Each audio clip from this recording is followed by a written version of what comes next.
The Mysteries of Udolpho is a Gothic romance novel. How do we know? A quick look at setting can help to identify this genre. Remember that when thinking of Gothic settings, we're looking for elements of medieval architecture, dark surroundings, and an air of mystery, which all help to develop a tone of dread or fear. Let's start with this scene, which comes shortly after our characters have arrived at the castle called Udolpho.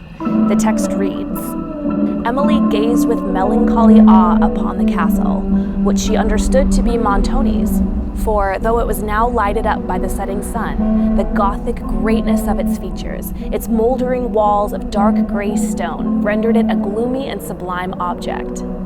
As she gazed, the light died away on its walls, leaving a melancholy purple tint, which spread deeper and deeper as the thin vapor crept up the mountain, while the battlements above were still tipped with splendor. From those too, the rays soon faded, and the whole edifice was invested with the solemn duskiness of evening." This description reflects the Gothic tone of the book. We're shown the sun setting on this massive castle, painting the exterior in shades of gray and purple as the daylight swallowed into the darkness. Shortly after, Emily and her maid Annette are exploring some of the dark, empty rooms of the castle by candlelight. They come to a room that Emily wishes to explore more fully, and the text reads, "Bring the light forward," said Emily. "We may possibly find our way through these rooms."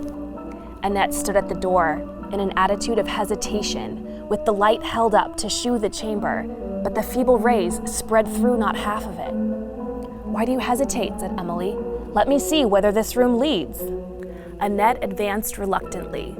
It opened into a suite of spacious and ancient apartments, some of which were hung with tapestry, and others wainscoted with cedar and black larchwood.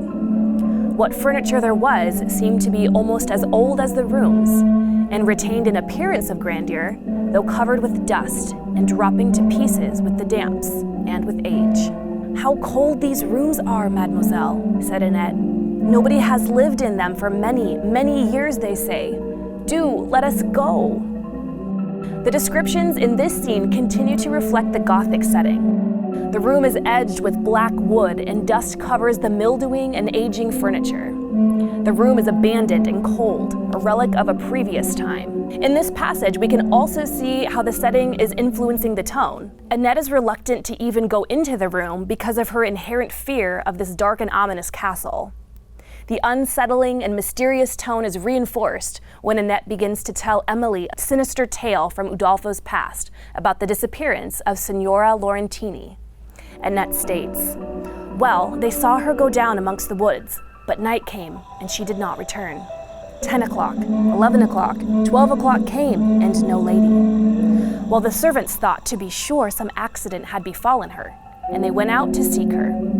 They searched all night long, but could not find her or any trace of her. And from that day to this, mademoiselle, she has never been heard of."